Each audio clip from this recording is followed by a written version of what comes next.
Hello and welcome to another episode of Gladiators, the show where we discuss and debate literature in all of its forms. If it's written work, It's game. it's game. Let's meet the panel. I'm Ari. I'm Sara. I'm Charlie. And I'm Josh. I'm also very hungry. And it is great to be back at Ari's place. Ari, thank you for allowing us to film here. This is the fourth season in which we've filmed. Season 4, 5, 6, and now in season 8. And we finally decided on a stable location in the house. This is a good location, too. Wow. We are in the house. Skylight here, window there, nice stuff behind us. And the light's not overwhelming to the point that we are We feel like you're being being pulled blinded over. by the light. And also behind the camera is Trevor. So Trevor's doing the camera today. Already. Trevor always does a good job behind the camera. We're going to be going over a book by Dr. James Herriot. Wrong. You mean James Alfred White? Ding, ding, ding, ding, ding. Yay, ding ding. I'm referring to him by his pen His name. preferred name, yeah. And everybody in this work, everybody in the series goes under a different name. And it's All Creatures Great and Small. The first one is what we're going to be going over, which technically in the UK, they were published as two separate books. Yeah, I specifically read the UK versions of the first two books. I wasn't sure if we were going to do just the first book of the UK or just the first book of the US. So We'll do the US, but it is a compilation of If Only They Could Talk and It Shouldn't Happen to a Vet. I And like the first one. the first three were compilations, and then the fourth and fifth were released as its own. When I And go, then there were also movies and TV shows too. when I go to the doctor, I bring drumsticks with me and a flask because I don't like going to the doctor. Alrighty then, I'm going to be.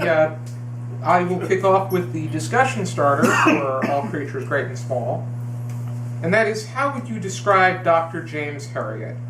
What do you feel were his strengths and weaknesses according to this book? Ooh, ding ding ding, please. If I may start.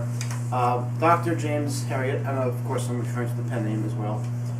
I think he was a tremendous doctor, and he did a great deal for animals, especially in a time where where technology was very limited, and you're fine. And it's penicillin was usually, all these drugs they had to know and memorize and whatnot.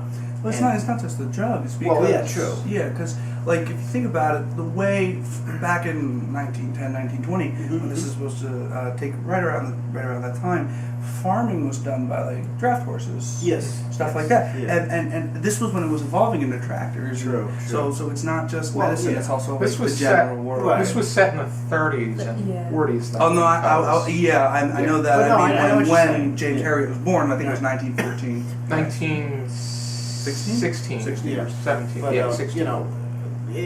I think maybe 15 years later, or in the 50s, that's when they came out with the pills, and the pills were fun stuff, but don't ask me, I don't know. The interesting thing about this series is that while it was primarily set in the 30s, 40s, and 50s, the actual appointments themselves were actually things that he took care of during the 60s and the 70s.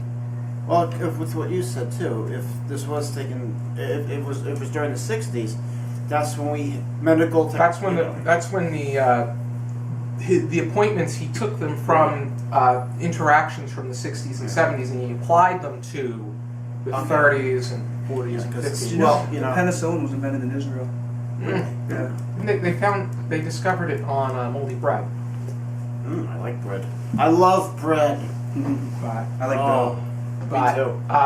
Going back to I don't what have you were enough of saying, But yeah, I think he was a very dedicated doctor, and just, a weakness I'm going to say is, I don't think he stood up enough for Tristan, the younger brother of the doctor, Herriot. Tristan was a bit of a misfit. Well, yeah, I know. Played by Peter Davison. Granted, you had Siegfried, who was very uptight, but he was operating the Whole practice. Yeah. And you need a firm and Crew, Tristan shall we was a bit say. more of Yeah. a loose cannon. I think- Yes, I Sam? think he knew he couldn't win against Siegfried. Siegfried. Siegfried. Like, he's way too not into his ways, but once he thinks he is right, and he's going to go down that Sig- route. I don't think it was about really winning. I think it was just that Siegfried was more pushover, kind of. He's Tristan wasn't able to challenge He's him. very, Siegfried is just so inconsistent. When he was convincing, he convinced James to marry Helen. Almost spoke him into getting married right away, and then when it actually happened, he was going off the wall. Why don't you just wait, take your time, establish yourself? He couldn't make up his mind. I honestly have to say that from what I read, I feel like Siegfried is one of the first, like in chronological order, not in what I've read. Siegfried is one of the first characters that I can say is both somehow static and dynamic in some way, because like he, as you said, Josh, he's so inconsistent, but like he's so inconsistent that he's consistent. Yeah. And the way his character evolves, he doesn't quite evolve until he My brain evolves, and then my doesn't brain evolve. just restarted. Hold on. This is I'm only sorry. this is only judging Dialogue. based off the first of the series, but they were, He does actually smooth out in the later books a little bit. I'll have to look that up, but I know that they were based off of Donald and Brian Sinclair. Donald was Siegfried and Brian was Tristan, but Donald didn't like his portrayal in the series. Brian embraced it and liked getting the attention. It's kind of like Jacob and Esau, kind of. With Tristan, certain things were his fault, but there was an instance where it came to the car. Yeah. Some of that stuff was not his actual fault, and I think Dr. Herriot could have said, "Listen to Siegfried." At one point, who was in bed for I don't want to give. Well, this is open to spoilers, just so you know. We're putting that out It's a there. discussion. Yeah, it's a discussion. So spoiler Spoiler free.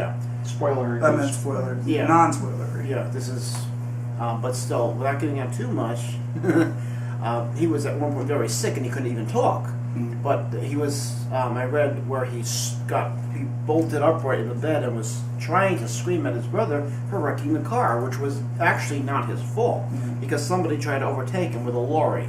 And a lorry is, I'm sure you know what a lorry Or is. it's a giant truck. Yeah, that's what they called me in high school, but... And Sarah and I went to high school. We did. You both went to high school? Yep. Just plain high school? Yeah. I went to high school too. That's Oh, the MJ! name of our We high went school. together too.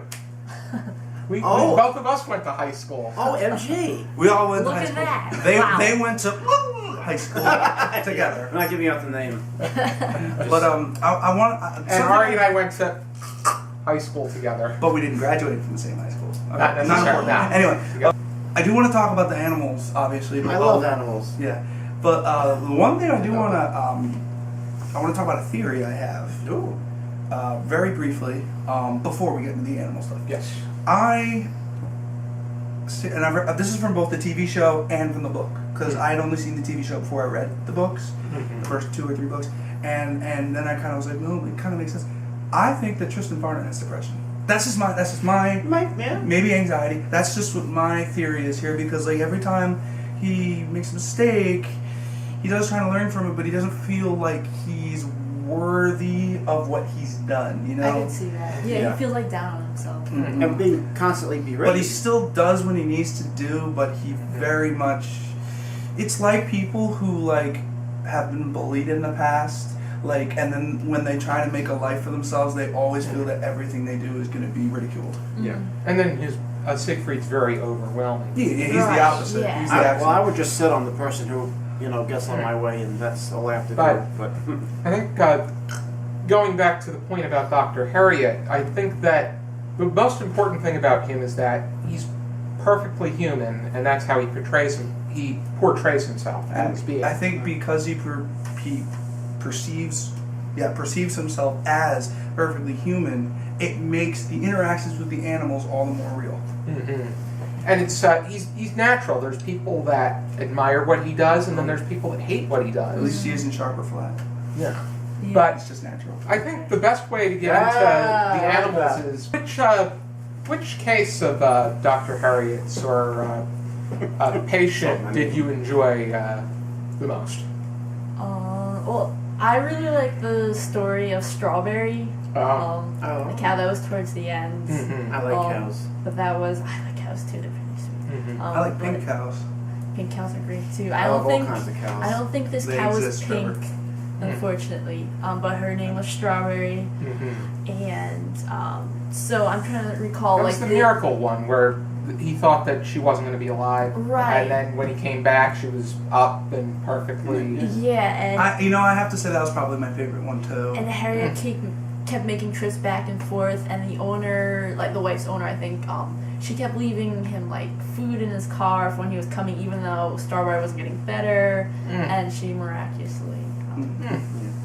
I do remember that one. That was a really good one. It's hard to pick just one. My two favorites were there was Mrs. Pumphrey and Tricky. That always cracked me up because I know plenty of people that would engage in that the What was those the gifts were coming from Tricky, and even the pig when she got a pig started doing it. And she just kept giving them sweets and cakes. Oh yeah, I can't tell you enough. Don't And Dr. Herriot was trying to, she was basically she was the cool mom. You would want to be the pet of I'm because And the most sentimental one, the one that got to me the most, was Mr. Dean and Bob. Well, that was chapter 11, where Mr. Dean, Bob was an obviously aging dog, and it was his only companion that he had to that was a good one too. euthanize. And then you had the horse at the very beginning, where the owner that's one of the classic ones. Yeah, he got pissed off because Dr. Herriot decided he was going to go against his wishes. I've never heard him use that word before. And I may have. And he shot him. We have to do this in slow motion now. Pissed off. I'm just saying, as I saw it, he wanted him to. When he saw that the horse was in pain, he decided he was going to go against the owner's wishes and shoot it. Yeah. And the owner had this complete beef, was going to complain to his boss, and the boss said, "I would have done the same thing." Yeah. So that was his initiation, pretty much. And euthanasia is a tricky thing. Tricky. It is. Yeah. It's funny because someone I know is having a pet euthanized today. Mm-hmm. So it's very, very. Are you doing it morally? Are you doing it immorally? Are you doing it for a reason? Are you doing it because they're in pain? How much pain are they in? Blah, blah, They blah. do it in different ways for different animals, too. Right. Well, horses. Yeah, you're not going to euthanize a horse the same way you euthanize a gerbil or a cat or something. There's some of them that you can do. There's a mode of anesthetic. Well, no, I meant procedure, like previous procedures. Yeah, I don't think shooting was an older. They like back in the day. They used to shoot them. Even with dogs, they used to shoot the Like dog. an Animal House where Flounder tries to shoot Niedermeyer's horse, instead he gives us a heart attack. I know, not related, but. But Charlie, what did you think was the story? Well, I love the one. I find it's hysterical when he had to make 9 trips. With the, because at one point he had to have all the cows and horses and lined up so he can make his rounds. Mm-hmm. And this one farmer, he just couldn't do that, and he had to go up a hill 9 and down to chase I think they were sheep though. It may have been sheep. I could be wrong, but either way, he had to go up and down, up and down. He was chasing them. Now, if that were me, first I'd probably die of a heart attack because I can't run too far. Yeah, neither can I. And then they would have to operate on me, and I would say no. Long story cut short. I thought that was hysterical. That he was able to get it done eventually, and just his commitment to helping those animals. Because there were times where he's like, "Why did I get involved into this? Why am I rolling around in dung?" And I'm, of course, paraphrasing. I say that to myself sometimes too, and I'm like, "Ah!" Even if you're not. Yeah, well, no. I'm in a pipe and drum band. I can say a few things about that, but I think it's very interesting, all creatures, great and small. I think it just shows that communication. Actually, let me rephrase that. Animals are people too. Like not people, but like humans. Yes. Not humans, but like living, we are breathing beings. yeah. And I've always said this to people when I've had a lot of friends who have had pets die, and I've never had I have not had a pet since I was 5, so I don't really remember it very well. But I always tell people who have pets, I say, and I said this to you. Yeah, we were just talking about that like a while ago. So I say to people, pets are people too. If your pet dies or gets sick, you have every right to miss them and remember them as much as a human being. They are just as important to a family as any son, daughter, mother, or father. So, and if you don't mind me sharing this, her dog we thought her dog had cancer, Sarah's dog had cancer. It turns out it was just a minor infection, but I told her when we weren't sure, I had said that exact same thing. So I feel that, and this All Creatures Great and Small shows the communication between animals or non-humans and humans, and the communication between them, the relationship between them, and just how important they are to civilization. And we're going to be exploring it. We've explored it before, the whole naturalism where living beings are one and the same, and we're going to be exploring it in weeks to come with upcoming books as well. And if the title alone, all, meaning inclusive, all creatures, great, whether it's a horse, a like stallion, me or Sarah, who's his last book was Every Living Thing. So. And there you go. And is magic. I feel like the book is great for people if like I know I'm really lucky. Like my family has had so many pets since I was like really young, like since I was born. So I was always around animals like my entire life, and it's. I mean, you care about them just as much as people. Like, I know if anyone who has their own pet, they're very important to them. And of course, Josh has millions of pets. In many cases, we care about them more than most people. Yeah, right. I know a lot of people say I like animals more than people. And like I said, I don't have a pet, but I care very much about. Yeah. I care about anything living. Yes. So, I have one as a roommate. If you don't mind, I would like to go on a tiny but not too far out tangent. I'd like you to talk about Popcorn Park. Oh yeah, no, that's actually great. I love that place. Yeah, and you would know about it too. I knew would know about it too. Yeah, I've been. So, I think so. But Popcorn Park Zoo. So it's this really nice little place, where it's a non-profit zoo, and they take in animals who can't be released back into the wild. So it might be animals who just have like are injured or anything like that, and they also have like a kennel there for cats and dogs. And they have programs where you can walk dogs, you can sponsor a dog. They have like the Kitty Haven, I think it's called, where you can go visit. And I actually found out they have their own veterinarians there. They do. No, that I didn't know. And it's just a really great place, and the people there try so hard to. And I'm sure that all of you out there know places like this in your community, and I feel, and I'm going to say this pretty honestly, I think if it wasn't for All Creatures Great and Small, or books and series like All Creatures Great and Small, you might not have the opportunities for animals, because at that time you really had farms or you had pets. And you didn't really have it. There was no wildlife was wildlife, and that was that. You did have Popcorn Park Zoo was around during that time. This was released in 1972. Popcorn Park Zoo has been around at least that long. That's where that peacock. No, but the stories, I mean, were based on. I thought the peacock was from Storybook Land. I know that. No, but, that was Popcorn. But the stuff that happened in like the 30s. And like very, very. I think it was really the 50s, 60s. That's where you remember Princess the Camel. No, I don't. Princess the Camel was a camel at the Popcorn Park Zoo that made football picks, and she was pretty accurate. And that inspired me to have my one cat Taz do the pics. And then Sarah's dog also comes from Popcorn Park too, because it had been neglected by its previous owner, so it made its way to Popcorn Park, and Sarah picked it up. Yeah, I got my dog Kip from Popcorn Park Zoo. He was a bait dog, and they brought him in. He was very scared all the time, and we've had him for about 10 years now, and he's so great. And I also sponsored a dog before we had him. He was blind in an eye, and they take care of older dogs as well who can't get adopted to a home. It's just a really great place. Kip is awesome. I love Kip. Kip is great. Kip's one of my What favorite breed of dogs. dog? Is it a mixed breed or? Yeah, it's a pit bull fox terrier Basenji mix. So he's got a whole bunch of. That sounds like a pasta. I love pasta. Which part? The Basenji? The whole thing. Oh, okay. And then put a mix in front of it. Okay. Alrighty then, do we have any Any final thoughts? Great read. Yes. Yeah. You it should was read. good. You really, especially if you're an animal lover. I too am an animal lover.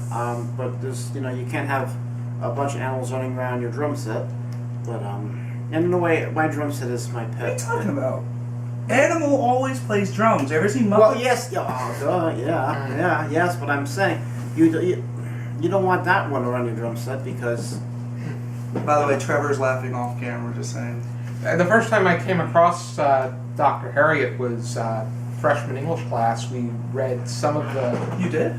We read some of the books that were compiled, or some of the stories compiled from the series. Really? I didn't. Yeah, we were I assigned. didn't get to do that. I would have wanted. We had two different English teachers. I we wanna did the eat the same book, sand. but two different English teachers. Okay. But yeah, and ever since I read those stories, they caught my interest, and I wanted more. So I did read up on. I read one of the Tricky Blue stories. My mother is an enthusiast, and then I found the first 3 books at the Bookworm in Surf City, and I was in Surf City yesterday. I was at work. I went to 5 and 10. Oh, okay.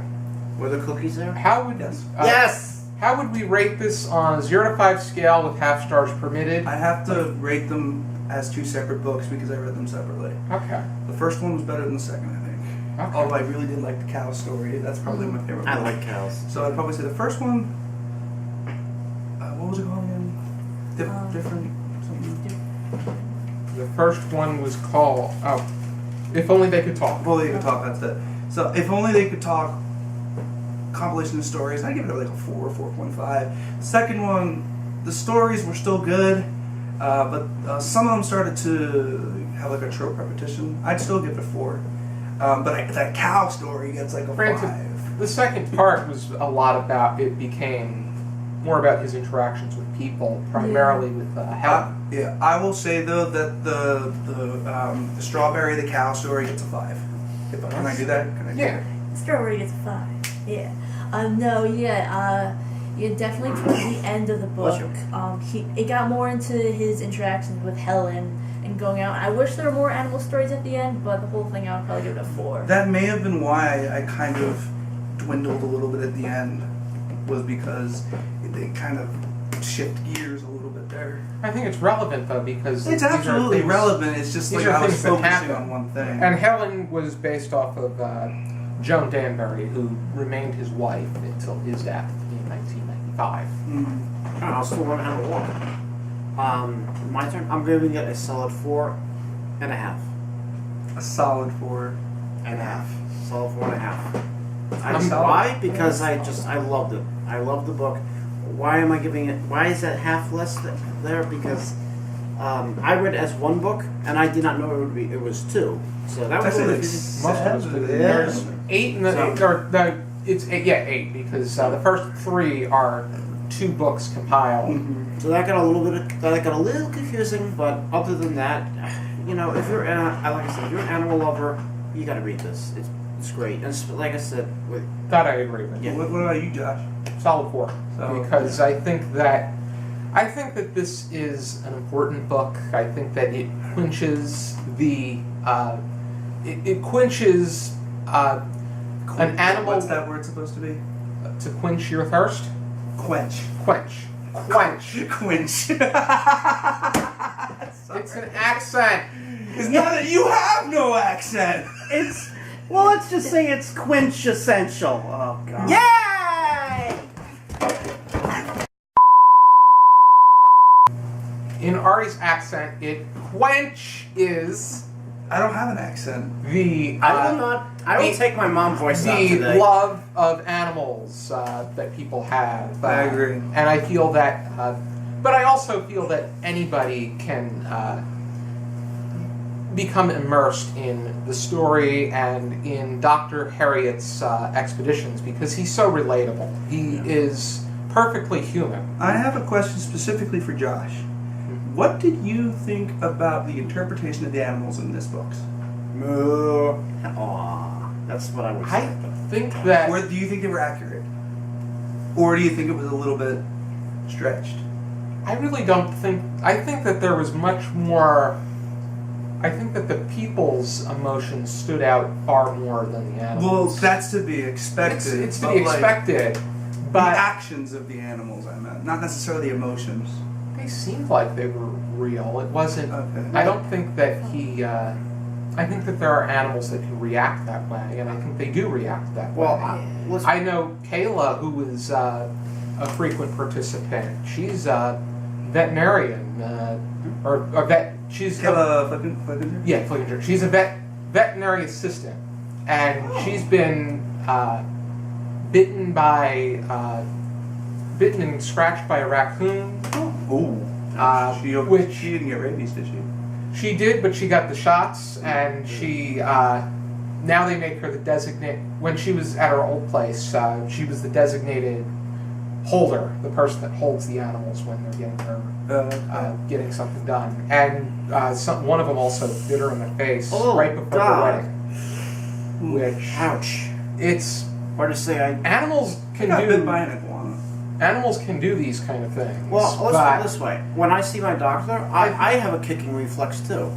Sorry, doctor, I didn't mean to do that. But I got bit by an iguana one time, and when I was at JCC camp, my very first summer.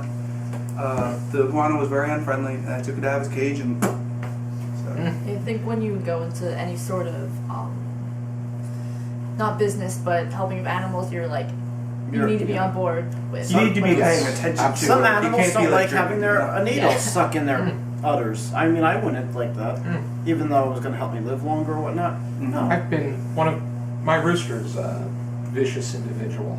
I could say something, but I'm gonna. He went out on me. He flipped. He rammed into me when I was wearing a hood over my head. But he probably thought it was my mother. I could say something, but it's not cool. Because he doesn't like my mother. Alrighty, Charles. Alrighty. If you're interested in checking out All Creatures Great and Small, here is the book. I have the other two, all Things Bright and Beautiful, and Like All me. Things Wise and Wonderful. That's not me. And if you're interested in watching the movies or the TV show, they're out there as well.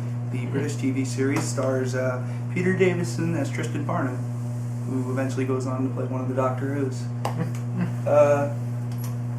This one in particular. So if you guys want to see an interesting pre-Doctor Who Peter Davison, All Creatures Great and Small is the place to look at it. Alrighty then. Sure to join us next time for another episode of Literary Gladiators. For now, keep reading. Keep reading! Yay!